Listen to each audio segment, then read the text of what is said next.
시작. 교회가 사랑으로 하나 될 때 역전될 것입니다 라는 제목으로 하나님 말씀을 증거하겠습니다.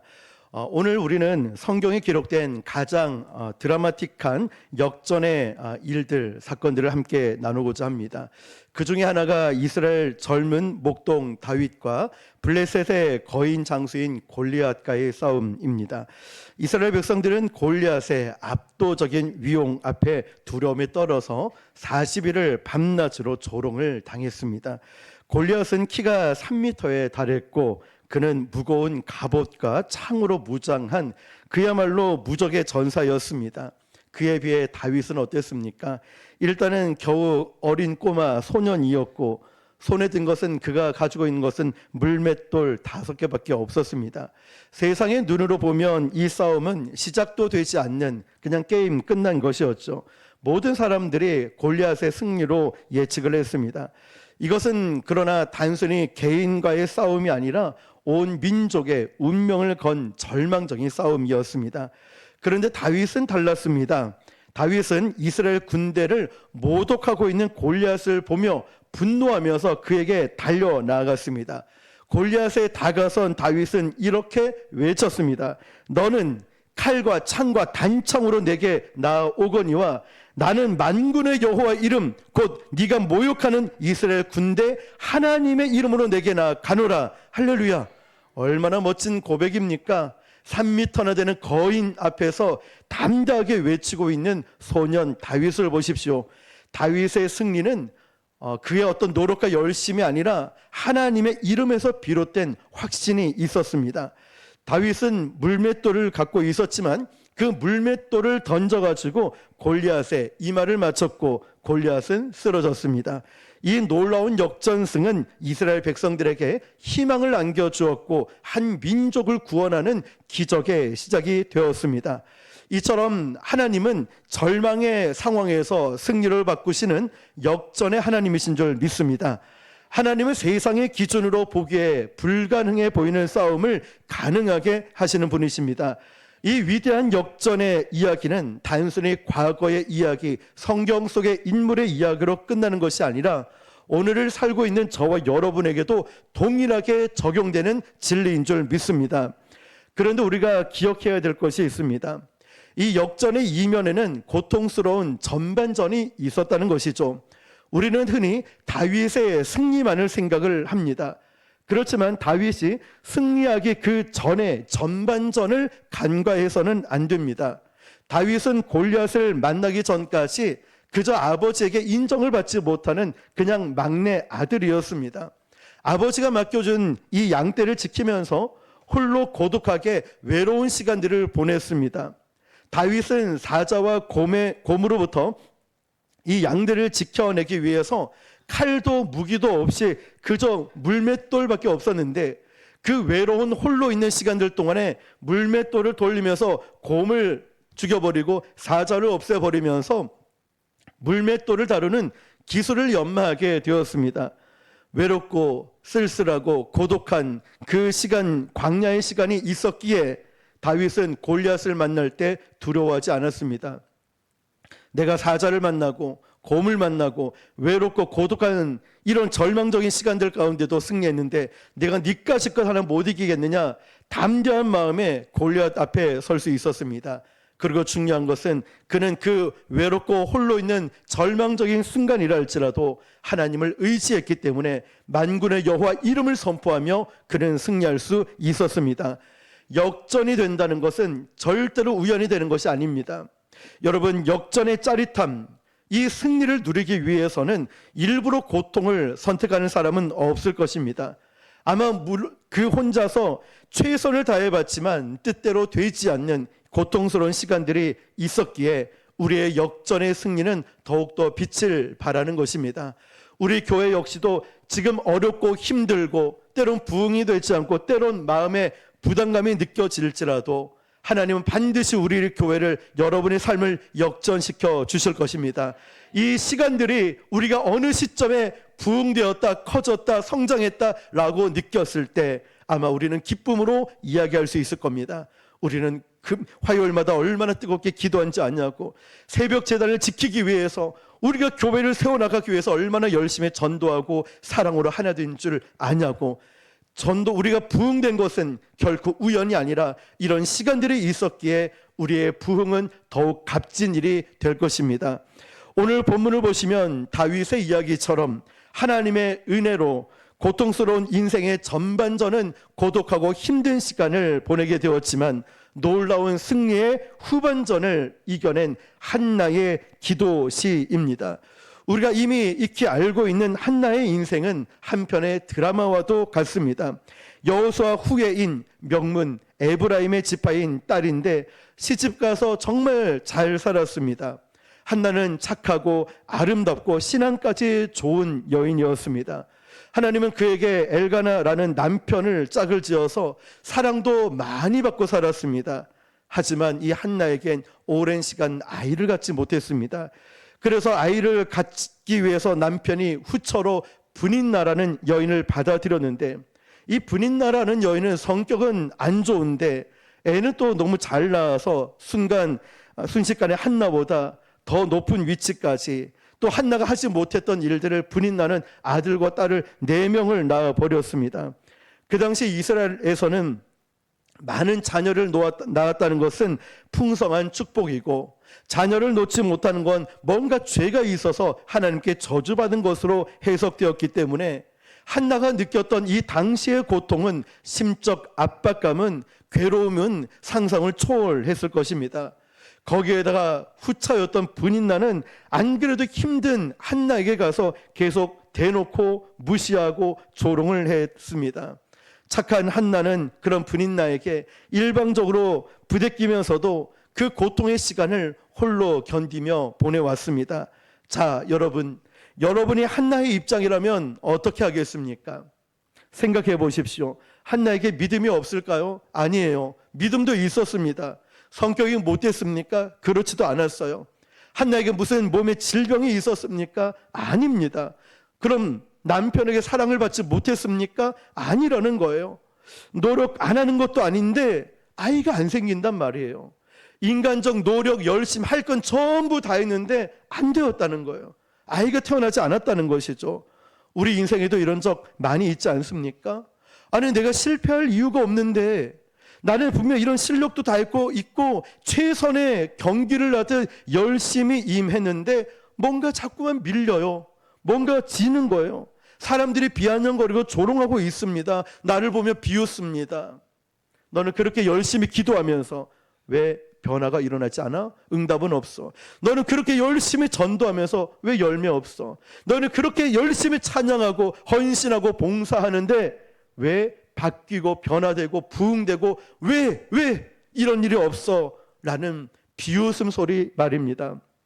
한나는 일부러 나중에 극적인 역전승을 기대하고 이 시간을 견딘 게 아닙니다. 한나는 자기 인생의 전체가 어떤 역전승이 일어날지 하나도 모르고 있습니다. 한나의 마음속에는 어쩌면 내 인생은 이러다 끝날 수 있겠구나라는 절망감과 싸워야만 했습니다. 우리 이러다 부흥 안 되는 거 아니야? 이러다가 우리 가족 구원 못 받는 거 아니야? 이러다 나 질병에 걸리는 거 아니야? 이러다 나 가난하고 망하는 거 아니야? 이런 절망감이 한나에게 있었던 거예요. 나는 평생 애를 못 낳고 무시당하다가 나는 내 인생 끝나겠구나, 절망감과 싸워야 했다는 것이죠. 어쩌면 지금 우리의 모습과도 같지 않을까요? 만약 하나님께서 그때 한나에게 나타나서 걱정하지 마, 한나야, 나 너에게 사무엘을 줄 거야, 믿음의 아들 선지자를 세워줄 거야 라고 말했으면 얼마나 좋겠습니까? 하나님의 계획과 하나님의 각본에는, 자, 한나는 너는 어느 때에 사무엘을 놓고 사무엘은 선지자가 될 거야, 이랬으면 얼마나 좋겠습니까? 그런데 하나님은 무심하게도 한 말씀도 안 하시는 거예요. 한나는 정말 이러다 애도 못 낳고 나 비참하게 끝나는 거 아니야? 라는 절망감과 싸우면서도 한나는 신실한 이 믿음을 포기하지 않고 하루하루를 견뎌내고 있었다는 거예요. 여러분, 우리가 게을러서 패배를 하거나 혹 내가 죄를 지어서 저주와 고통을 받는다면 사실 이해는 할 수 있죠. 나름 열심히 살려고 노력하고 최선을 다하고 하나님 말씀대로 살려고 노력을 하고 있는데 아무도 하지 않아도 예배의 자리, 기도의 자리, 헌신의 자리, 기도의 자리를 늘 지키고 있는데 고난의 광야가 끝나지 않는 것처럼 보일 때가 있어요. 그런데 여러분 아십니까? 여기에는 인간이 이해할 수 없는 영적인 이유가 있어요. 제가 그걸 알려드리려고 그럽니다. 한나가 그랬거든요. 사무엘상 1장 5절 6절에 보면 아주 중요한 문장이 하나 있습니다. 나중에 찾아보세요. 1장 5절 6절에 뭐라고 되어 있냐면 여호와께서 그에게 임신하지 못하게 하심으로 이 주도권을 누가 가지고 있습니까? 여호와께서였어요. 여호와께서 그에게 임신하지 못하게 하심으로 한나가 아이를 못 낳은 것은 한나가 죄를 지어서도 아니고 육체적 결함이 있어서도 아님을 말해주고 있죠. 남편 엘가나의 문제도 아니었습니다. 후처인 브닌나 사이에서도 문제가 있는 거 아니었어요. 왜? 엘가나에게 문제가 있었으면 브닌나를 통해서 애를 낳을 수가 없는 거잖아요. 그런데 왜 한나에게만 안 되냐 이 말이죠.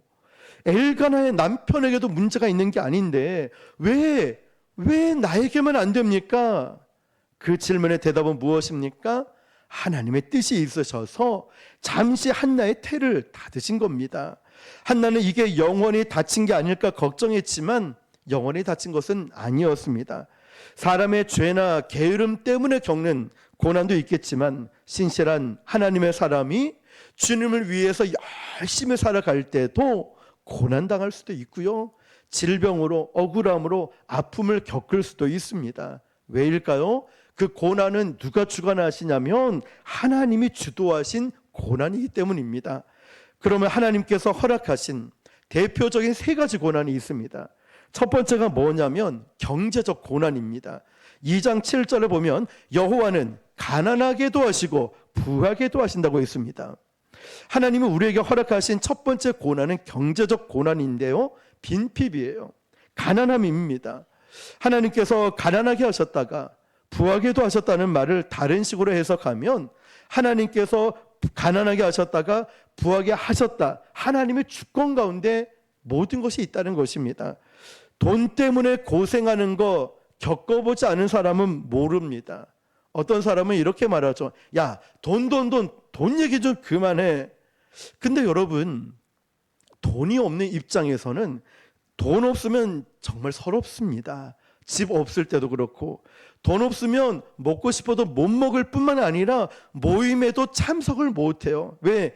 내가 n분의 1을 낸다고 해도 낼 돈조차도 없으니까 모임에도 못 가요.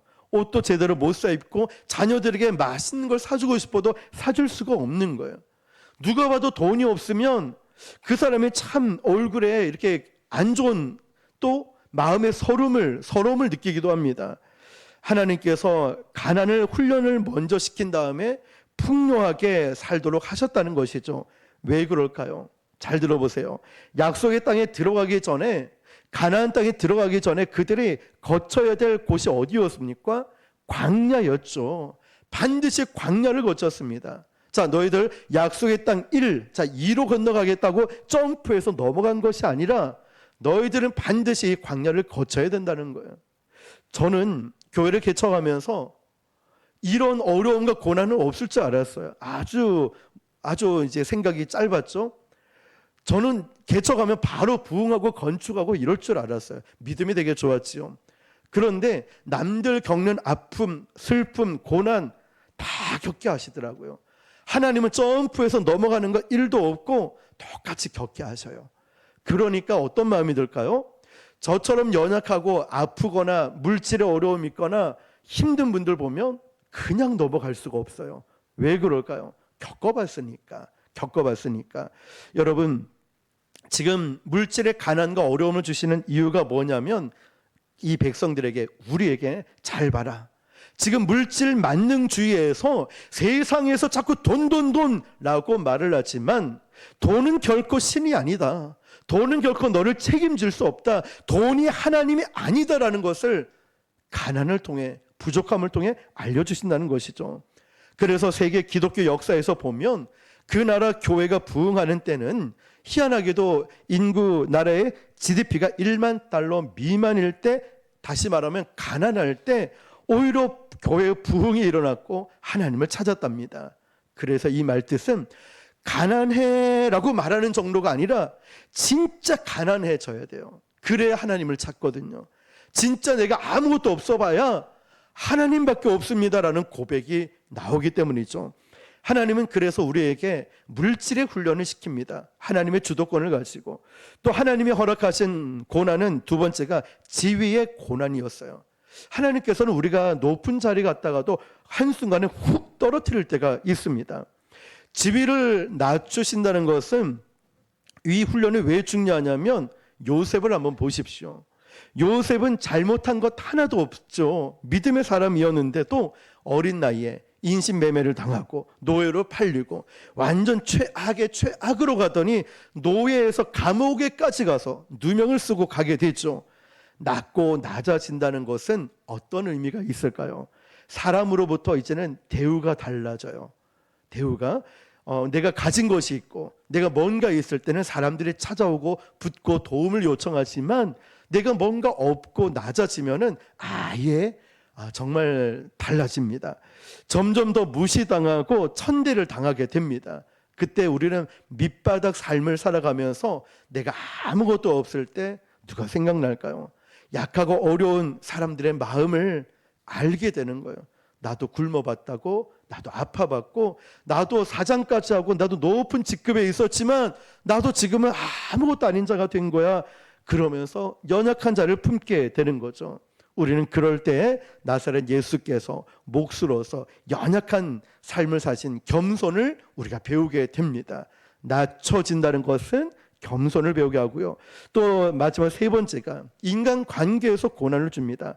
하나님께서는 또 우리 인간관계에서 먼저 골짜기를 경험하고 정상으로 높이 올려주시는데 바로 오늘 본문입니다. 같이 읽어볼까요? 시작. 가난한 자를 진토에서 일으키시며 빈궁한 자를 더미에서 올리사 귀족들과 함께 앉게 하시며 영광의 자리를 차지하게 하시는도다. 땅의 기둥들은 여호와의 것이라. 여호와께서 세계를 그것들 위에 세우셨도다. 아멘. 아멘. 자, 사람과의 관계에서도 힘들 때가 있습니다. 여기에서 진토와 거름떡이라는 말은 이런 뜻입니다. 우리가 못된 사람들에게 무시를 당하고 괴롭힘을 당하고 이유 없이 나를 막 비난을 하는 거예요. 나는 그 자리에 있지도 않고 나랑 상관이 없는데 당신 말이야 이러면서 우리를 정말 공격해 오는 상황이 있어요. 또는 사람과의 관계에서 배신도 당하기도 합니다. 믿었던 사람에게 뒤통수를 맞게 됐죠. 바로 이 아픔을 바로 진토와 거름더미를 말합니다. 한나가 이런 경우죠. 애가 애를 못 가진다고 분인나한테 무시를 당하고 있고 사람들이 한나를 향해 수근수근 거리는 거예요. 저 분명히 우리가 모르지만 죄를 지어서 하나님께 저주를 받고 있는 거야. 수근거림을 당한 거죠. 이런 걸 하나님은 왜 겪게 하셨을까요? 아시죠, 여러분? 왜 겪게 하시는지. 사람에게 철저하게 실망을 당해야 인간을 믿지 않고 하나님을 믿기 때문에, 우리가 사람에게 배신을 당하고 사람에게 상처를 받아봐야 사람은 믿음의 대상이 아니고 사랑의 대상이구나, 그리고 하나님만 바라봐야 되구나, 이걸 깨닫는 거예요. 여러분, 우리는 하나님의 은혜의 힘이 아니고서는 인간을 사랑할 수가 없습니다. 하나님의 은혜가 필요한 자이죠. 지혜로워지고 깊은 인생을 살아가게 됩니다. 믿음의 사랑 인생 전반전에 하나님이 이 광야를 거치는 데는 다 이유가 있다는 것입니다. 광야, 고난, 힘듭니다. 그러나 이게 왜 필요할까요, 여러분? 그냥 이 땅에서, 약속의 땅에서 점프해서 약속의 이 가나안 땅으로 들어가면 얼마나 좋습니까? 왜 고난과 아픔과 역경과 배신감들을 겪게 하실까요? 자, 화면을 한번 보시면요, 바이오스피어라는 프로젝트가 있습니다. 아마 여러분 이해를 돕기 위해서 준비를 했는데요. 자, 이렇게 인공 미니어처 돔을 만들었거든요. 오래전에 1991년에 미국 항공우주국 나사 과학자들이 바이오스피어 2라는 프로젝트를 실험을 합니다. 그런데 무려 1,500만 달러, 우리나라 돈으로 보니 210억이나 듭니다. 이 실험은 보이는 그대로 지구의 가상 지구를 만들어 놓은 거예요.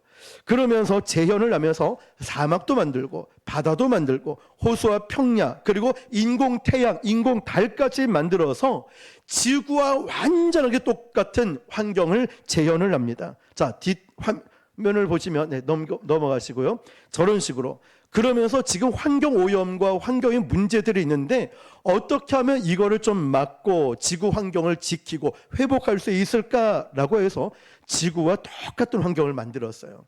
처음에는 나무들이 빨리 자라서 야, 이거구나. 이렇게 나라를 이제 회복시키고 만들어가면 되겠구나라고 했는데 얼마 지나지 않아서 저 모든 나무와 모든 게 썩어지고 무너지고 사라져버렸다는 거죠. 쓰러졌다는 거죠. 왜 그럴까라고 그 원인, 결과를 찾았습니다. 그 조사에 의하면은 이렇게 돼 있어요. 그 인공지구 환경 안에는 비바람이 없었기 때문이다. 폭풍우가 없었다는 거예요. 그러니까 겉모습은 멀쩡하게 나무가 서 있고 풀도 자라나고 미생물도 다 자라나는데 어느 시점이 딱 되니까 이게 다 쓰러져 버렸대요. 결과가 폭풍우가 비바람이 없으니 뿌리가 내려가다가 단단해지지 않는 거예요. 어느 순간 오래 버티지 못하고 쓰러지고 또 쓰러지는 거예요.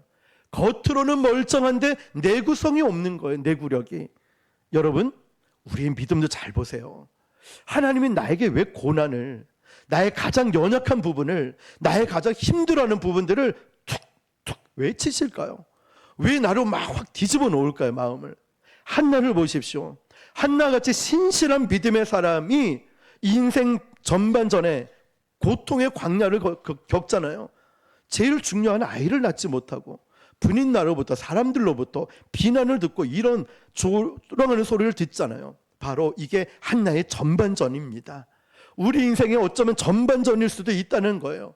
그런데 이 광야의 비바람을 통해서 우리가 겉으로는 멀쩡하지만 비바람이 쳐야, 폭풍우가 쳐야 뿌리가 깊이 내려가는 거예요. 뿌리 깊은 나무가 되는 거예요. 쓰러지지 않는 거예요. 여러분, 뿌리가 강한 나무가 되어야 한다는 것이죠. 그 뿌리가 강한 나무만이 장차올 풍랑도 이겨내며 아름다운 열매를 풍성하게 맺을 수 있습니다. 그러므로 여러분, 고난이 오고 지금 내 인생에 아픔이 오고 이해가 되지 않는 일들이 있다 할지라도 멈추지 마십시오. 포기하지 마시길 바랍니다. 이때 내 뿌리를 더 깊이 내리시길 바랍니다. 하나님은 인생의 역전을 위해서 우리를 단련시키는 것입니다. 그렇다면 내가 겪는 이 고난이 너무 힘든데 왜 하나님은 이 광야의 고난을 허락해 주셨을까? 신명기 8장 15절입니다. 시작. 너를 인도하여 그 광대하고 위험한 광야 곧 불뱀과 전달이 있고 물이 없는 간조한 땅을 지나게 하셨으며 또 너를 위하여 단단한 반석에서 물을 내셨으며. 아멘. 너무나 고통이 심하다 보면 우리는 이런 생각을 합니다. 하나님이 안 계시는가 봐. 하나님 날 버리셨어. 하나님 날 포기하셨나 봐. 하나님 날 쓰시지 않는가 봐. 이런 생각하기 쉽죠. 그런데 광야에서 한순간도 하나님은 저와 여러분을 버리신 적이 없어요. 하나님은 절대 우리를 포기하지 않으시는 분이십니다. 오히려 그 광야 가운데서도요, 내가 하나님을 떠나 있어도요, 내가 고난 가운데 있어도 하나님은 나를 인도하고 계셔요. 나를 붙들고 계셔요. 왜냐? 마지막 목적이 있거든요. 16절을 보면 노란 글씨만 읽어봅시다. 시작. 마침내 내게 복을 주려 하심이었느니라. 무엇을 주신다고요? 복을 주신대요. 그럼 광야가 왜 필요할까요? 낮추시기 위해서. 전체를 제가 읽어볼게요. 내 조상들도 알지 못하던 만나를 광야에서 내게 먹이셨나니 이는 다 어떻게 너를 낮추시며 너희를 시험하사 마침내 무엇을 주시기 위해 복을 주신다는 거예요. 그럼 여러분, 낮추시고 시험한다는 말은 흔들어서 마지막 검증을 한 다음에 복을 줘야 되는 거예요. 일전에도 말씀드렸죠. 제가 부교육자로 사역을 할 때 교구를 담당하고 있을 때 저한테 기도 제목을 정말 중요한 기도 제목을 주셔서 새벽마다 기도하고 하나님이 주신 음성이 있어서 그 집사님께 전화했는데 전화가 안 돼요. 너무나 다급한 기도 제목이었거든요. 근데 왜 이렇게 연락이 안 될까? 정말 큰일이 난 거 아니야? 라고 걱정이 돼서 나중에 메시지를 보내봤더니 해외여행을 가고 있는 거예요. 저한테는 기도를 시켜놓고 이번에 놀러 갔다는 거잖아요. 이러면 안 된다는 거예요. 다시 말하면 하나님은 우리에게 낮추시고 이 시험을 통과해야 하나님만을 바라보고 물질을 의지하지 않고 사람을 의지 않고 하나님께만 바라보고 우리가 그럴 때마다 기도의 자리로 나오는데 자꾸 우리가 이 고난 없이 우리의 어려움 없이 축복을 받게 되면 하나님을 버린다는 거예요. 받은 은혜를 쉽게 생각해 버린다는 거예요. 오늘 이 말씀을 기억하십시오. 내 조상들도 알지 못했던 만나를 광야에서 내게 먹이셨나니 이는 다 너를 낮추시며 너를 시험하사 마침내 내게 복을 주려 하심이라. 아멘. 그래요. 지금 저와 여러분이 겪고 있는 것, 어려움들, 아픔이 분명히 있을 겁니다. 그 가운데 하나님은 나를 시험하사 나를 낮춰보시면서 그래 통과, 너 이젠 됐어, 복을 주시는 거예요. 마침내. 여러분, 겸손은 하나님의 인격이고 주의 종의 필수 자질인데요, 겸손은 공부한다고 생기는 게 아니에요. 이 겸손이 언제 생길까요? 예측하지 못한 고난이 올 때 저절로 몸에 겸손이 생겨요. 하나님 아니면 안 됩니다. 하나님밖에 없습니다. 공부해서 배우는 게 아니라 그 고난을 통해 배운 사람만이 겸손할 수밖에 없어요. 내가 이 인생의 전반전에 고난 속에 깨워지고 부서질 때 생긴다는 것이죠. 억울하게 욕을 먹을 때도 있어요. 내 노력으로 안 된다는 거예요. 내가 계획을 세워놔도 안 되고요. 하는 일마다 다 막히는 거예요. 그때마다 사람들이 날 이렇게 비난하고 조롱할 때가 있죠. 절망하고 낙심하려 할 때마다 어떻게 해요? 하나님밖에 없구나. 하나님, 나 좀 도와주세요. 믿을 사람이 없어요. 의지할 곳이 없어요. 너무 아픕니다. 그때 하나님을 붙잡을 때 우리에게 생겨나는 게 겸손이라는 것입니다. 겸손은 단지 나를 낮추는 게 아니에요. 겸손은 하나님 없이는 안 됩니다 라는 게 겸손이라는 겁니다. 하나님밖에 없습니다. 비로소 이 땅에서 눈을 들어 하늘을 바라보게 되죠. 그런데 그 끝에 축복의 땅이 있어요. 어떻게요? 마침내 내게 복을 주려 함이라. 이게 하이라이트입니다. 광야는 통과하는 곳이지 머무른 곳이 아닙니다. 그냥 의미 없이 고난을 겪으면 안 되고 하나님이 여러분을 저주하려고 광야를 빙빙 돌리는 것이 아니라는 거예요. 광야는 통과하는 곳이고 언젠가는 약속의 땅으로 우리가 들어가게 됩니다. 역전을 위해서 우리가 세 가지 준비가 필요합니다. 고난을 겪고 있을 때 마지막 순간에 역전을 만들어내기 위해서 우리가 세 가지를 꼭 기억했으면 좋겠습니다. 첫 번째는 실력을 쌓아야 됩니다. 역전승은 단순히 운으로 되는 게 아니에요. 포기하지 않는 정신력과 내재된 실력에서 나옵니다. 우리가 어려운 상황을 뒤집는 거룩한 역전을 꿈꾼다면 하나님이 나를 쓰실 수 있도록 준비가 되어 있어야 됩니다. 하나님, 저 여기 있습니다. 써주십시오. 그런데 실력도 인품도 준비가 하나도 안 된 사람을 어떻게 쓰겠습니까? 우리 교회도 외적인 숫자만 늘어나고 건물만 커지는 교회가 되면 안 돼요. 말씀과 기도로 잘 무장이 되어 있어야 되고, 정말 숫자가 늘어난다고 좋은 게 아니라 내가 하나님 앞에 올바른 예배자로 서 있는가를 봐야 돼요. 내가 하나님 앞에 믿음으로 서 있는가, 이게 중요하지. 나는 뭐 몇천 명 되는 교회 다니는 성도입니다, 목사입니다. 그게 왜요? 하나님의 숫자를 물으신답니까? 하나님의 건물 크기를 물으신답니까? 아니잖아요. 네가 얼마나 온전한 예배자로 서 있는가, 네가 얼마나 말씀대로 살아내고 있는가를 보지, 네가 대형교회 목사로 있냐, 어이구 잘했다, 이게 아니라는 거예요.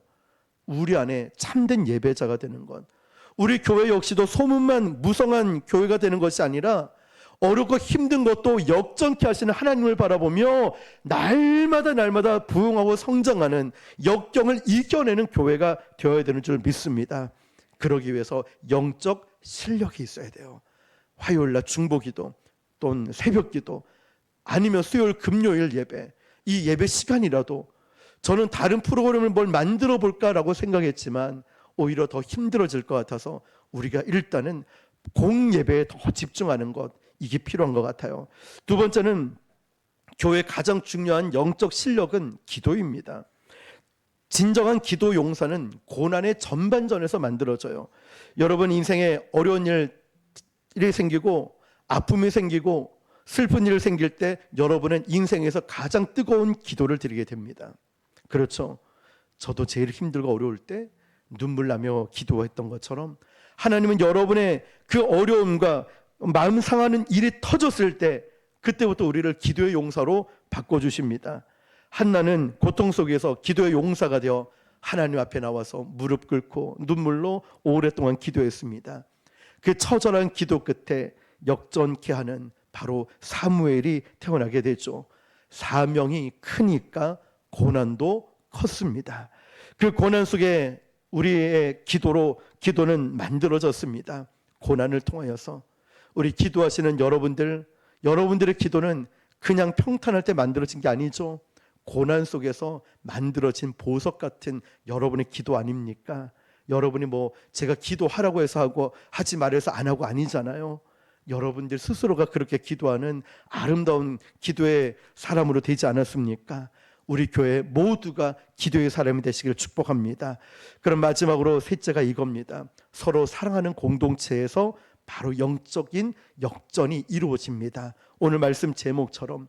그래서 어떠한 팀이든 세상에서 가장 강한 팀은 어떤 팀인가 보았더니 서로 사랑하는 팀이다 라고 말합니다. 여러분, 서로 사랑하는 공동체는 강력한 저력을 가집니다. 고난의 전반전 혼자 힘으로 통과하기 힘듭니다. 한나를 잘 보십시오. 변함없이 사랑해주는 남편 엘가나가 있었고요. 또 그 기도와 격려가 있었고 목회자 엘리 제사장의 축복 기도가 있었기 때문에 그 외롭고 쓸쓸한 시간을 기도로 버텨냈습니다. 사랑은 하나님께로부터 왔습니다. 그래서 세상은 사랑을 모르지만 교회는 사랑을 압니다. 사도 바울과 베드로가 교회에 보낸 목회 서신서에 보면 한결같이 이렇게 강조하죠. 뭔지 아시죠? 서로 사랑해라. 사랑해라. 사랑하지 않으면 무너지니까, 사랑이 없으면 울리는 괭갈이니까, 아무리 9가지 성령의 은사가 있어도 제일 큰 은사, 더 큰 은사인 사랑의 은사가 없으면 마무리가 되지 않는 겁니다. 여러분, 어렵고 힘든 이 상황 가운데도 우리가 서로 사랑하는 공동체가 되면 반드시 마지막 순간에 역전케 될 줄 믿습니다. 오늘 이 말씀을 꼭 붙들고 여러분, 100세가 되도록 자식이 없던 아브라함이 하늘의 별과 같이 땅의 모래와 같이 또한 믿음의 조상이 된 것은 애굽의 노예였던 이스라엘을 약속의 땅으로 인도하게 되었던 것처럼 핍박자 사울이 변하여 바울이 되게 하신 하나님께서 항상 최악의 상황을 승리로 바꾸시는, 역전하게 하시는 하나님이신 줄 믿습니다.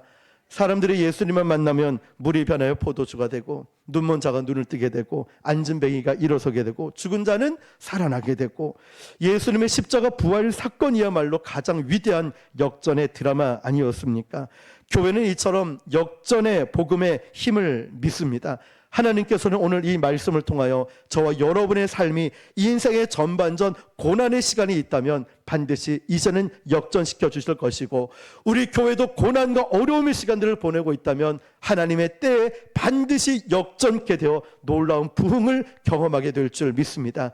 그때 잊지 마십시오. 겸손, 하나님만 바라보고 영적 실력, 기도하는 것 잊지 마시고 이 말씀을 잘 기억하며 늘 하나님만 바라보고 하나님을 기쁘시게 하는 저와 여러분이 되시기를 주님의 이름으로 축원합니다.